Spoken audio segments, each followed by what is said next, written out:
The sun dipped below the horizon, casting long shadows across the tarmac. Dubai International Airport, a symphony of lights and motion, pulsed with life. Planes from every corner of the globe touched down, their arrival heralded by the screech of tires and the excited chatter of disembarking passengers. Towers of steel and glass reached for the sky, reflecting the ambition of a city that never sleeps. Amidst this orchestrated chaos, a Boeing 747 cargo plane bearing the distinctive brown livery of UPS taxied towards its designated runway. Flight 6, bound for Cologne, Germany, was just one among hundreds of flights departing that day, its mission seemingly unremarkable. Inside its cavernous hold, stacked high and secured tightly, lay a treasure trove of cargo parcels, documents and manufactured goods, each destined for a different corner of the world. To the casual observer, it was just another cog in the intricate machinery of global commerce. But on this seemingly ordinary evening, a tragedy was about to unfold, one that would expose the hidden dangers lurking beneath the routine facade of air cargo transport. The fate of Flight 6 and the lives of the two pilots at its helm would soon be forever intertwined with a silent, invisible threat. A threat that had been loaded onto the plane with unsuspecting efficiency, hidden amongst the mundane packages and parcels. Captain Doug Lamper, a veteran pilot, settled into the cockpit of the Boeing 747. His co-pilot, First Officer Matthew Bell, completed the pre-flight checks. The atmosphere was one of quiet professionalism. Outside, the setting sun painted the sky in hues of orange and purple. Flight 6, cleared for takeoff, taxied onto the runway. The plane gathered speed and lifted off, soaring into the darkening sky. Unbeknownst to them, a silent threat was lurking in the cargo hold. A consignment of lithium-ion batteries was about to transform their routine flight.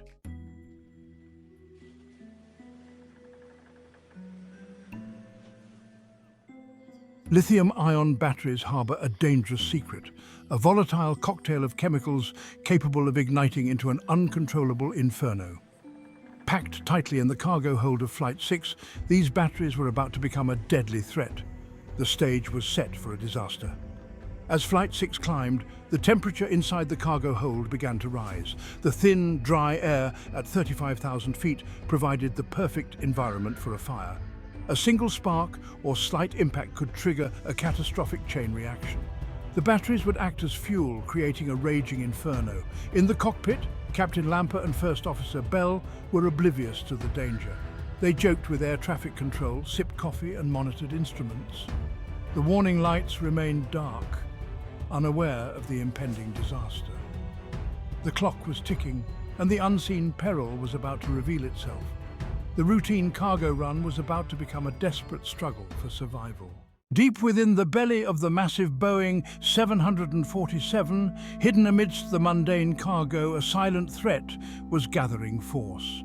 The lithium-ion batteries, packed tightly in their containers, were beginning to react to the subtle changes in temperature and pressure. The air inside the cargo hold was gradually warming, creating an environment ripe for combustion. The batteries, stacked high on pallets, were like a giant furnace, slowly building heat. The lithium-ion batteries had the potential to turn the cargo hold into an inferno, consuming everything in their path. The fate of Flight 6 and the lives of those on board hung precariously in the balance. In the dimly lit cargo hold, a faint wisp of smoke curled upwards from one of the pallets of lithium-ion batteries. The smoke, acrid and white, carried the scent of burning chemicals, a harbinger of the inferno to come. The smoke, now thicker and darker, began to spread, seeping into every nook and cranny. The Boeing 747, oblivious to the danger, continued its journey across the night sky. The whispers of smoke were growing louder, a chorus of danger.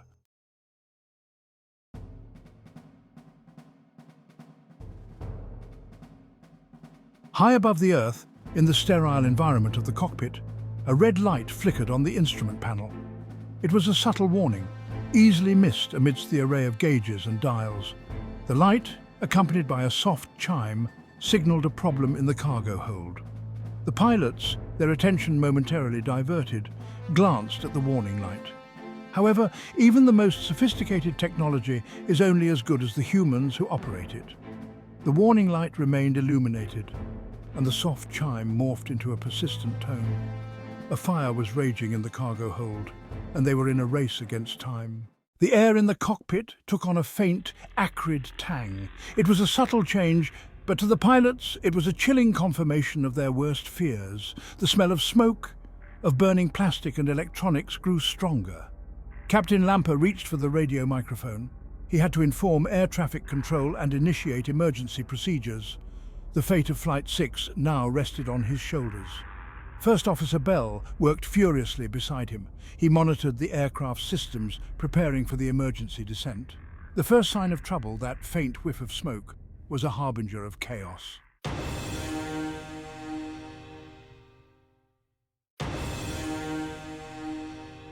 Mayday! Mayday! Mayday! Captain Lamper's voice, usually a calm baritone, now cracked with tension as he made the emergency call. The words, a universal cry for help, echoed through the cockpit, a stark contrast to the routine chatter that had filled the air just moments earlier. The declaration, a chilling acknowledgement of their dire situation, hung heavy in the air, a desperate plea for assistance as the fire raged unseen below. The air traffic controller on the other end of the line, his voice suddenly sharp and alert, acknowledged the Mayday call. The routine exchange of information, normally a mundane part of their jobs, took on a new urgency, every word carrying the weight of the unfolding crisis. Coordinates were relayed, the nature of the emergency confirmed, and assurances of immediate assistance were given, a lifeline of hope in the face of mounting fear. The Boeing 747, once a symbol of human ingenuity and global connectivity, was now a metal tomb hurtling through the sky with a fire raging within its belly. The Mayday call, a beacon of despair, was their only hope, a desperate plea for a miracle as time slipped away with each passing second. The calm professionalism that had permeated the cockpit just moments earlier was now replaced by a palpable sense of urgency. Every action, every decision was now a matter of life and death, a desperate gamble against the odds as the fire continued to grow, unseen and unforgiving.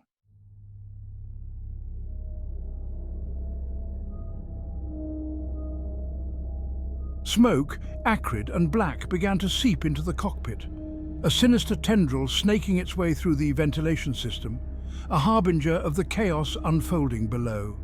The smell, a noxious blend of burning plastic and chemicals, filled the air, a constant reminder of the fire's relentless advance, turning the once pristine environment into a suffocating nightmare. Captain Lamper and First Officer Bell, their eyes stinging, donned their oxygen masks, the hiss of escaping air a terrifying soundtrack to the unfolding drama. The masks, a vital lifeline in this moment of crisis, provided a measure of protection from the smoke, but did little to alleviate the growing sense of dread. The air, thick and heavy with the stench of burning materials, clawed at their throats, each breath a struggle against the invisible enemy. The smoke, growing thicker by the second, began to obscure the instrument panel, the vital signs of the aircraft disappearing behind a grey veil. The pilots, their vision blurred, relied on their training and their instincts, their hands moving by memory as they fought to maintain control of the aircraft, their every action a desperate gamble against the odds. The cockpit, once a sanctuary of calm and order, was now a scene of chaos and desperation.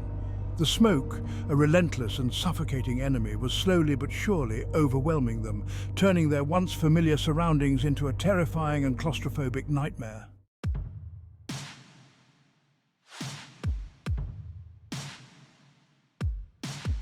Their vision obscured by the ever-thickening smoke, Captain Lamper and First Officer Bell relied on their instruments, their voices strained as they relayed readings to each other, their words competing with the hiss of their oxygen masks and the increasingly frantic alarms. Their world had shrunk to the confines of the smoke-filled cockpit, the instruments their only connection to the reality of their situation, a lifeline in a sea of uncertainty. Each laboured breath was a victory, a precious commodity as the air grew thin, the smoke seemingly intent on claiming every last molecule of oxygen. The heat radiating from the inferno below intensified, turning the cockpit into a furnace, sweat stinging their eyes, a physical manifestation of the fear that gripped them. Despite the mounting terror, their training kicked in, a testament to years of rigorous preparation for the unthinkable. They worked together, their movements synchronized, their voices calm amidst the chaos, their professionalism a beacon of hope in the face of despair. But as the seconds ticked by, the situation grew increasingly desperate. Their world, once defined by clear skies and the promise of a safe landing, was now a swirling vortex of smoke, heat and fear. Their senses overwhelmed, their bodies fighting for survival.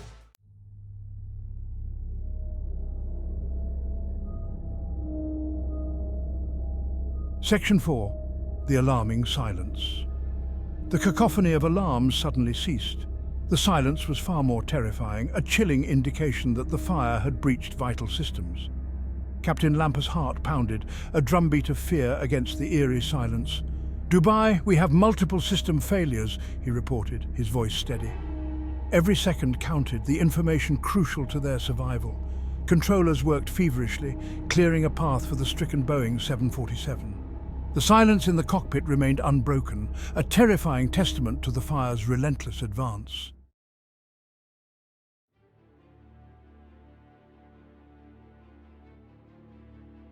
The battle against the encroaching fire was now a desperate fight for survival.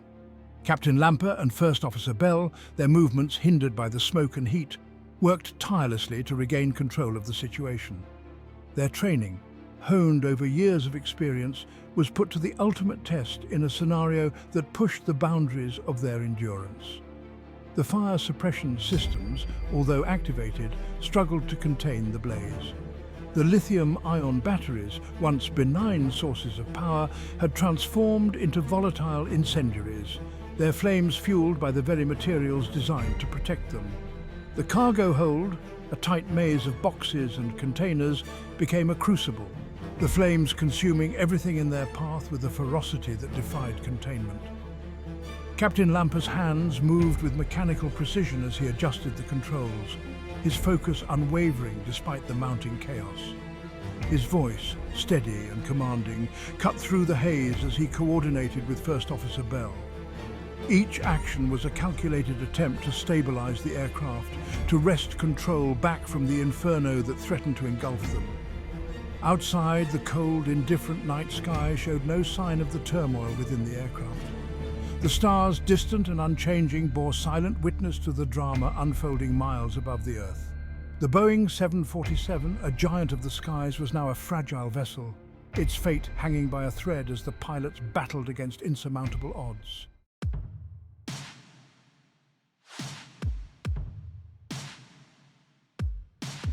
As the fire continued to rage, communication became increasingly difficult. The smoke, thick and acrid, muffled the pilots' voices, turning their urgent exchanges into garbled fragments. The radio, a lifeline to the outside world, crackled with static, each message distorted by the inferno that raged around them. "Dubai, we are losing visibility. Fire in the cockpit. Need immediate assistance," Captain Lamper's voice, though strained, carried the gravity of their situation. But the response, delayed by the chaos on the ground, was barely audible, a faint echo of reassurance that did little to calm the storm within the aircraft. First Officer Bell, his hands trembling from exertion and fear, struggled to maintain a clear line of communication. The instruments, now obscured by smoke, provided limited information, forcing the pilots to rely on their instincts and experience. Each decision was a leap of faith, a desperate attempt to navigate through the darkness that surrounded them. The breakdown in communication added an extra layer of peril to an already dire situation. With each passing second, the connection to the ground grew weaker, the pilots' voices lost in the static of the raging fire. The Boeing 747, once a hub of coordination and control, was now an isolated island cut off from the world below.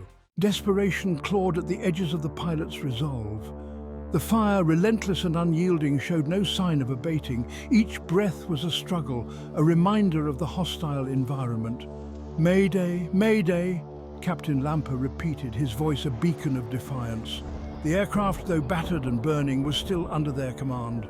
The emergency crews, prepared for the worst, could only watch. The Boeing 747, a crucible of fire and steel, its fate hanging by a thread. The Boeing 747, once a majestic ruler of the skies, now shuddered and lurched. Its graceful ascent replaced by an unnerving, uncontrolled descent. Inside the cockpit, Captain Lamper wrestled with the controls, his face a mask of grim determination. First Officer Bell struggled to make sense of the rapidly changing readings. The ground loomed larger with each passing second, their fate precariously balanced on a knife's edge.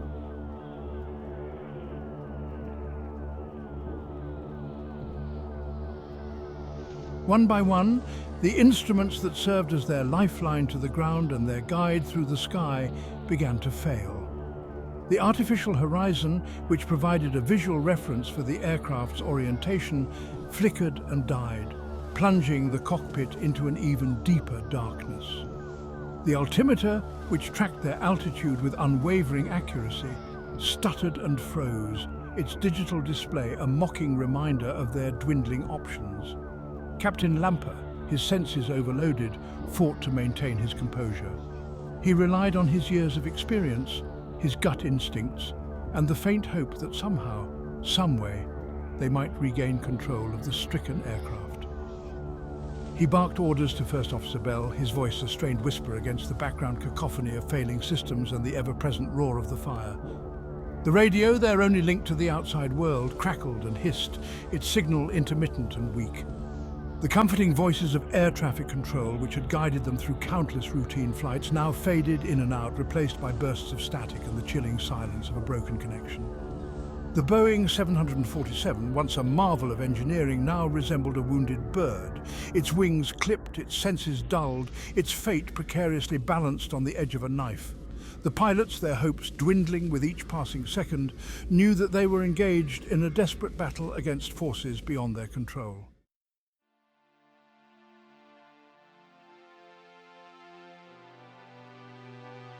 Amidst the chaos and despair, a glimmer of hope emerged.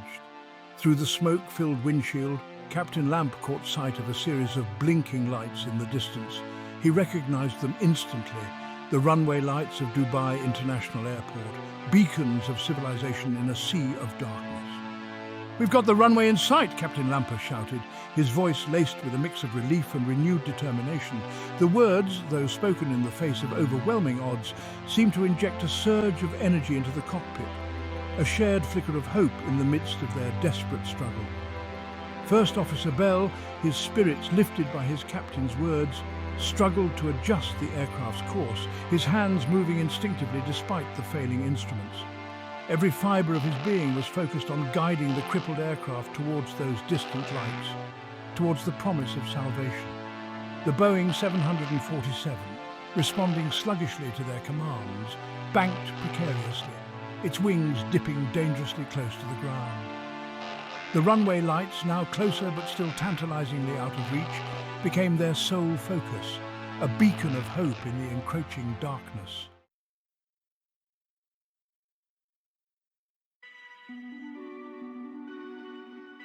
The glimmer of hope, however, was quickly shrouded in doubt.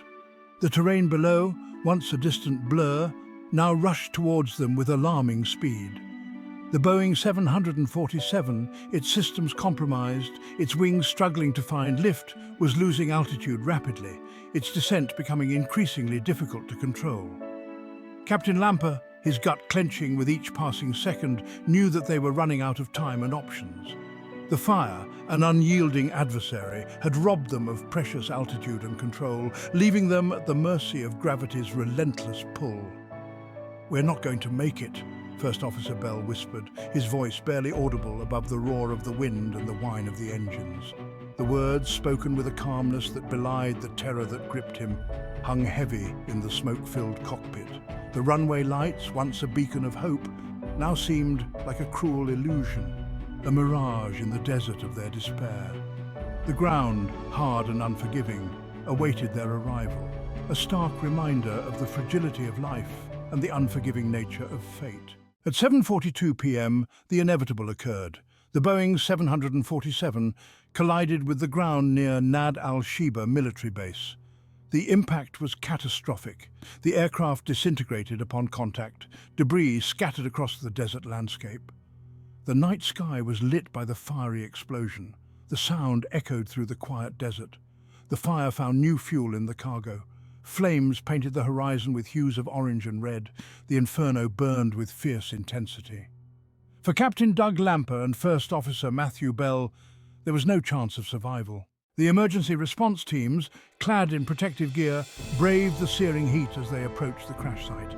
The firefighters directed torrents of water onto the burning wreckage. The responders worked tirelessly, their faces set in grim determination. The thick smoke created a hazardous environment. It became painfully clear that there would be no miraculous rescues. The responders, their faces etched with sorrow, began the grim task of recovery. The crash site slowly gave way to a more controlled environment as the flames were brought under control. In the days following the crash, investigators from various aviation authorities descended upon the wreckage. The charred remains of UPS Flight 6 were meticulously examined. Initial findings pointed to lithium-ion batteries as the primary culprit. The batteries, improperly packaged and stored, had ignited during the flight. Regulations surrounding the transport of lithium-ion batteries were scrutinized and revised. The crash of UPS Flight 6 served as a stark reminder of the hidden dangers within the cargo hold. For the families of Captain Doug Lamper and First Officer Matthew Bell, the investigation and changes were of little comfort. Memorial services were held, honoring the bravery and dedication of the two pilots. The crash highlighted the vulnerabilities within air cargo transport and the need for constant improvement in aviation safety. The fiery demise of UPS Flight 6 was a wake-up call for the aviation industry. The investigation exposed a critical vulnerability in the global air cargo network. Lithium-ion batteries revealed their potential for destruction. The crash triggered a wave of change within the industry. Regulators moved swiftly to address the shortcomings. New protocols required stringent packaging and clearer labeling. The crash of UPS Flight 6 served as a catalyst for positive change. In the wake of the tragedy, the families of Captain Doug Lamper and First Officer Matthew Bell grappled with their loss, their lives forever altered by the fateful events of September 3, 2010.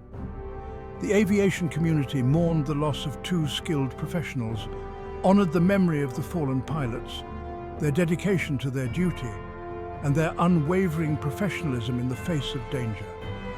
The tragedy, a turning point in aviation safety, spurred significant changes that continue to shape the industry today. The skies are undoubtedly safer today because of the sacrifices made and the changes that followed.